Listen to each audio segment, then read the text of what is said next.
নমস্কার, আমার আরও একটা মিনি ব্লগে তোমাদের সকলকে স্বাগতম জানাই। আমি সকলের কাছেই প্রথমে ক্ষমা চেয়ে নিচ্ছি এত দেরিতে ভিডিওটা শেয়ার করার জন্য। তবে পার্সোনাল কিছু সমস্যার জন্যই কিন্তু আমি এত লেটে ভিডিওটা শেয়ার করলাম। আজ এই ভিডিওতে পুরো ডিটেলসে আমি সবটা জানাবো, প্রোডাক্ট সম্বন্ধে কত টাকা, সবটা আমি তোমাদের সঙ্গে শেয়ার করব। অবশ্য সবাইকে আমি কমেন্টসে রিপ্লাইও করেছি। আমার ফেসে আমি কখনো পিম্পললেস ফেস আমি দেখিনি, একেবারেই বাস্তব কথা বলি। তবে আমি প্রচুর পরিমাণে অনেক প্রোডাক্ট পাল্টে ফেসে ইউজ করেছি, কোনো রেজাল্ট আমি কখনোই পাইনি। এই প্রোডাক্টটাই হচ্ছে ফার্স্ট এমন প্রোডাক্ট যেটা 5% হলেও কিন্তু আমার ফেসে ওয়ার্ক করেছে। তাই আমি এটাকে রেগুলার ইউজ করছি। আমি রিভিউ দেওয়ার জন্য ওয়েট করছিলাম, কারণ যাতে ফেসটা একটুখানি ক্লিয়ার হয়।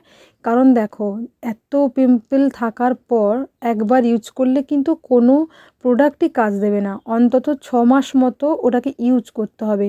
তার আগে রিপ্লাই দিয়ে প্রোডাক্টটাকে খারাপ বলাটাও কিন্তু একেবারেই ঠিক নয়। আর সত্যি কথা বলতে, আমার মুখে পিম্পল আমার কোনো প্রবলেম নেই, কারণ দেখো, মানুষের শরীর যখন আছে সমস্যা তো থাকবেই।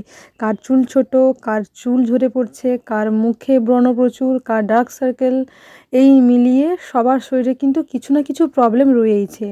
প্রবলেমটা আমার না হলেও প্রবলেমটা হচ্ছে পাড়াপড়শির। জানো তো, যখনই মুখ ভর্তি পিম্পলস নিয়ে যখন বেরাই, তখন কিন্তু এমন কেউ নেই যে জিজ্ঞাসা করে নি মুখে কি হয়েছে। দেখতে পায় যে মুখে ব্রণ হয়েছে প্রচুর, তো তারপরেও জিজ্ঞাসা করে, খুব খারাপ লাগে।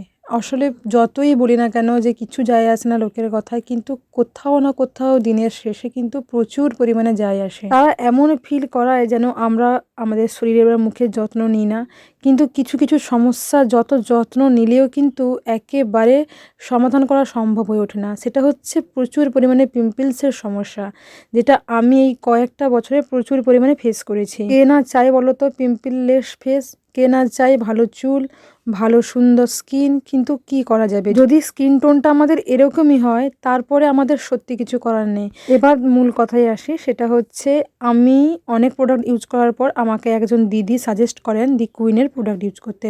ওটা নাকি খুব উপকারী, তাই আমি ওনার কথা মতোই অবশেষে একটা চেষ্টা করলাম। আর ওনারা কিন্তু আমাকে 4টা প্রোডাক্ট দিয়েছিলেন, আর 4টাতে মোট খরচ হয়েছিল 2200 টাকা। ওই ক্লিনজারটা ছিল, আর একটা ডে সিরাম, রাতে নাইট ক্রিম, আর একটা টোনার, ব্যাস। এই 4টা প্রোডাক্টেই কিন্তু দারুণ কাজ করে। তবে শুধু প্রোডাক্ট নয়, নিজের খাওয়ার দিকেও খেয়াল রাখতে হবে, নিজের মনটাকেও ভালো রাখতে হবে। হেলদি খাবার আর হেলদি মনই কিন্তু একমাত্র সঠিক পথ। দেখো, যেহেতু আমি টিউশন পড়াই, তো মাঝে মধ্যে আনহেলদি খাবার হয়ে যায়, সেটা কিছু করার নেই। আর কিছু জানার থাকলে অবশ্যই তোমরা কমেন্টস করো, আমি জানাবো। টাটা।